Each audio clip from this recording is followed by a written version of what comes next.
Shalom, Om Swastiastu, Namo Buddhaya, Salam Kebajikan.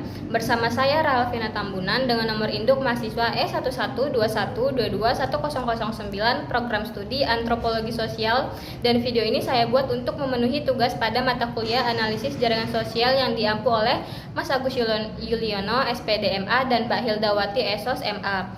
Berikut saya akan membahas mengenai dinamika sosial di sebuah paroki di Norwegia Barat. Jurnal yang akan kita telaah adalah yang berjudul Kelas dan Komite di Paroki Pulau Norwegia yang ditulis oleh J.A. Barnes, seorang antropolog yang meneliti bagaimana masyarakat sederhana mengatur diri mereka sendiri. Penelitian ini menggali sistem politik, kehidupan desa, kekerabatan, dan interaksi sosial lainnya untuk memahami gambaran lengkap masyarakat Bremnes.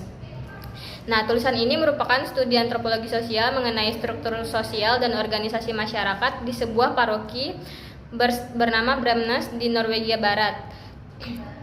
Dan penelitian ini dilakukan oleh J.A. Barnes untuk memahami cara kerja, hubungan sosial, sistem kelas, dan organisasi komite dalam sebuah komunitas kecil Eropa modern yang bersifat relatif egaliter. Yang pertama ada pendekatan analisis sosial.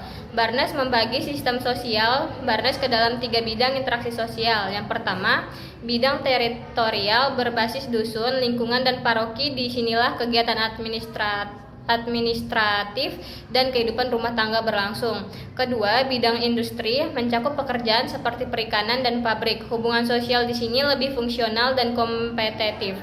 Yang ketiga, bidang jaringan sosial, terdiri dari ikatan kekerabatan, pertemanan, dan kenalan. Inilah tempat sistem kelas diwujudkan secara formal. Dan ada juga sistem kelas sebagai jaringan. Alih-alih melihat kelas secara formal seperti dalam pendekatan Marxian, Barnes memperkenalkan konsep kelas sebagai jaringan sosial dari orang-orang dengan status sosial yang relatif setara. Dalam masyarakat Bremnes yang kecil, ikatan sosial ini terbentuk lewat pergaulan, saling mengenal, dan kesamaan aktivitas. Meski ada perbedaan dalam kekayaan dan status, masyarakat tetap memegang teguh nilai kesetaraan. Namun, setiap individu melihat dirinya di pusat jaringan dan membagi orang lain ke dalam 3 kategori. Yang pertama, setara, lebih tinggi, dan lebih rendah. Dan ada juga peran komite dan konsensus. Dalam masyarakat ini, banyak keputusan diambil oleh komite-komite lokal melalui konsensus, bukan pemungutan suara terbuka. Meskipun struktur organisasi tampak hierarkis atau ada ketua, sekretaris, dan bendahara, praktik sehari-hari mencerminkan penekanan kuat pada kebersamaan dan harmoni sosial. Pemungutan suara hanya dilakukan jika terpaksa, misalnya saat memilih anggota komite baru, dan biasanya melalui pemungutan suara rahasia untuk menghindari konflik terbuka. Dan demokrasi lokal dan kepemimpinan. Tidak ada satu pemimpin yang dominan di Bremnes. Kepemimpinan tersebar di antara ketua berbagai asosiasi.